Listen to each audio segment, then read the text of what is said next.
Welcome to Situational Awareness Institute. Today we are unboxing the TASER Bolt 2. In our last Tactical Tuesday installment, we introduced you to the TASER Pulse Plus. It has all the power of a professional taser, but in a compact, easy to carry, convenient design. In addition, when you deploy the Pulse Plus, it calls 911 for you, and it tells them who you are, where you're at, and that you need help now. Today, we're going to take it a step further. We're going to introduce you to the TASER Bolt 2.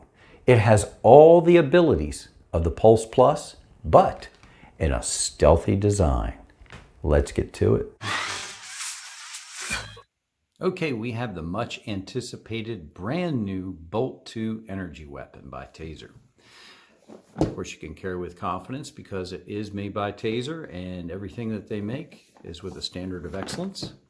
Inside this box is one Bolt 2, one wrist strap, 2 live cartridges, and 2 CR123 batteries. Now this is really important because you can get these batteries anywhere, okay? And one cover leash and one practice target. Let's see what's inside this box. And the box, just like the products, is made very futuristic, very well thought out. You see what it says here? TASER, the most advanced energy weapons on Earth. And protect what matters to you. Your loved ones, yourself. TASER gives you that ability to take care and keep them safe.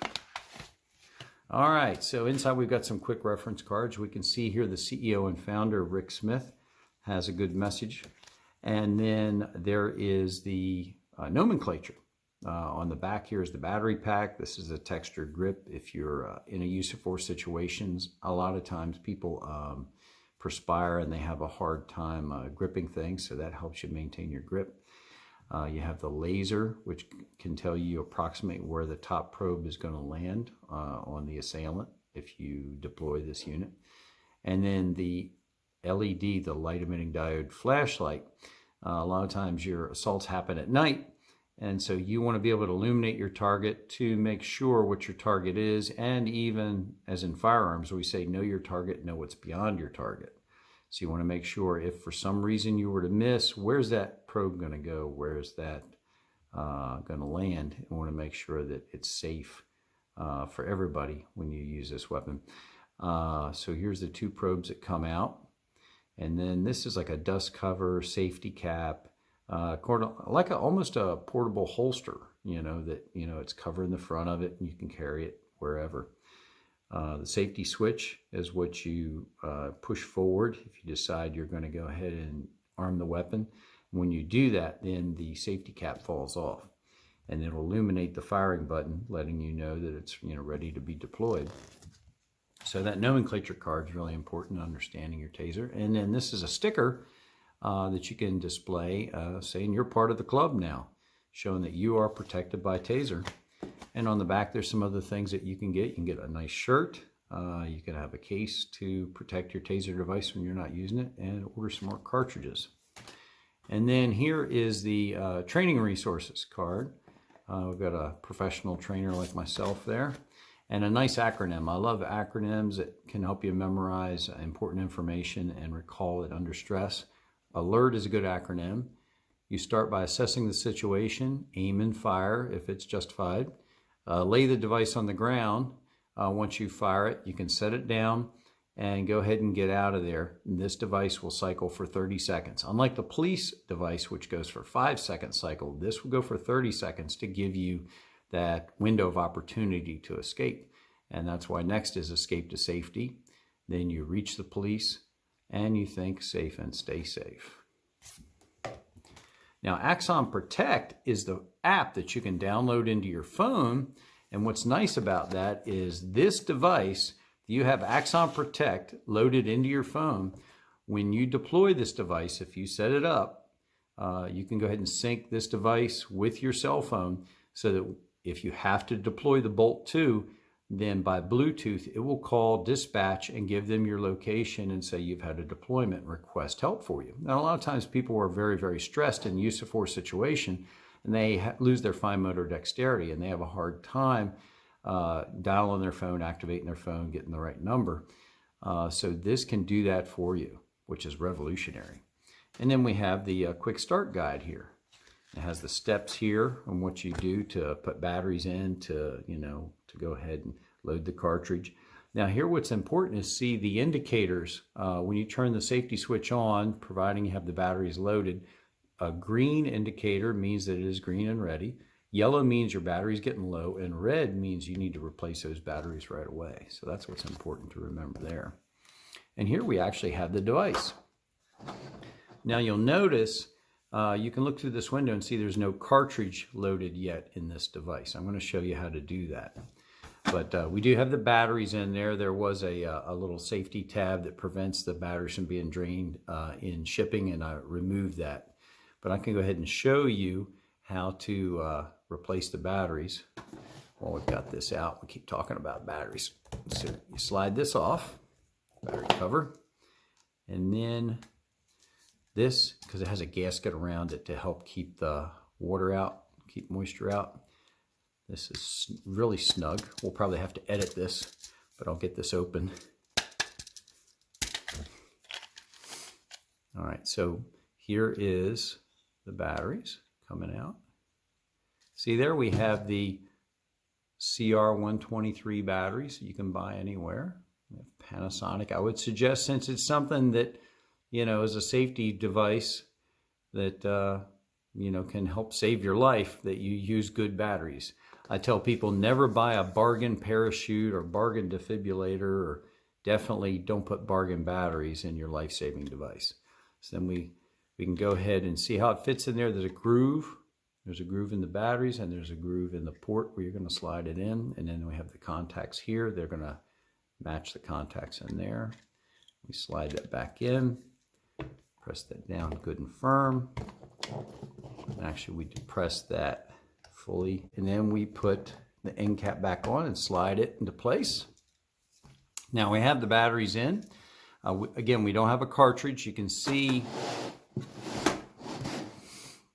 Okay, we've got the batteries installed, and we're going to go ahead and demonstrate the device without deploying a cartridge. You can look through here and see that there's not a cartridge installed, because I'm just going to go ahead and go through the motions here and show you what it's like to deploy the device without actually firing a cartridge.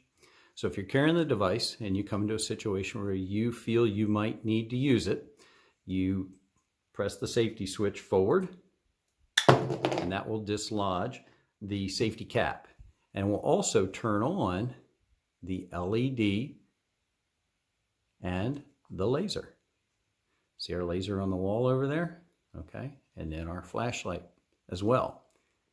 Now, if you assess the situation, you say it's going to be a justifiable use of force, then you aim and then you press the firing button.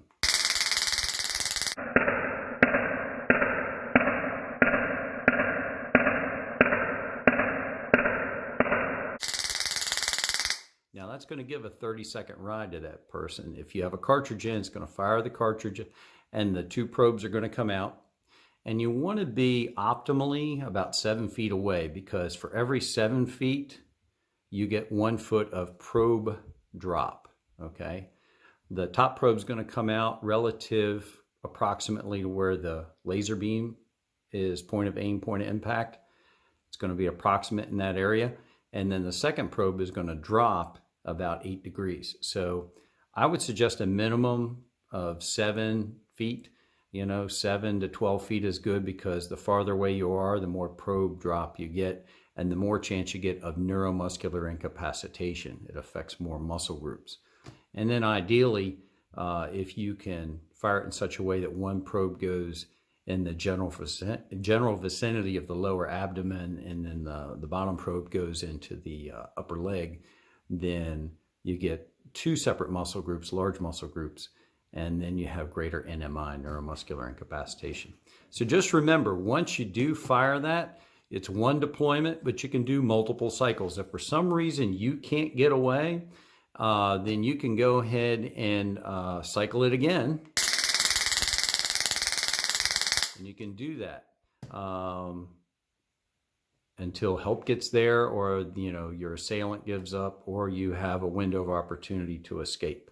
So remember, it's one deployment, multiple cycles.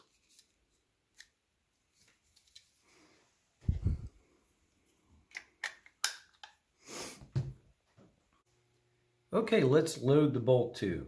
What we'll have to do is press the safety switch forward to remove the safety cap. Then we move it to the rearward position to make sure that the unit is off. You can see we have the cartridge face down on a hard surface. We line up the unit over top of the cartridge and we press until it clicks. You see it's fully seated. We never put our hand in front of the blast doors. You can put the cover back on if you're going to carry the unit, but I'm getting ready to test fire it, so we're going to leave the cover off. Taser, taser, taser.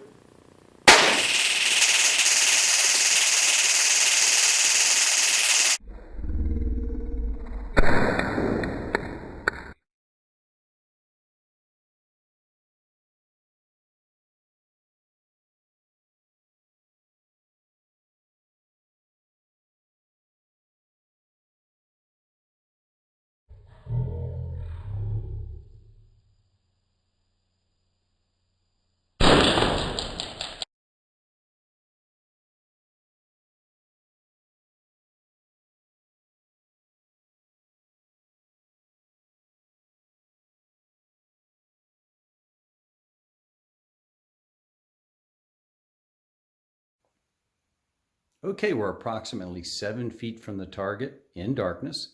I'm going to push the safety switch forward on the C2 to show you what the light and the laser looks like.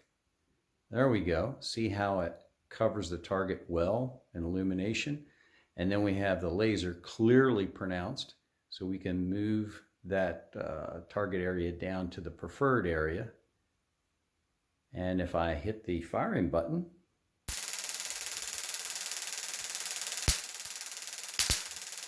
you can see the arcing going on in that muscle tissue underneath the skin. And we can turn it off. You don't have to give them the full 30-second ride if you don't want to, but that just provides you with that window of escape.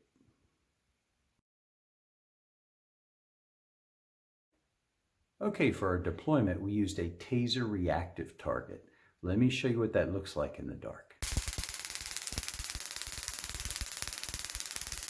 Now that gives you an idea of what's going on in the muscle tissue below the skin during a cycle. This is Napolitano reminding you that victory favors the well-trained warrior.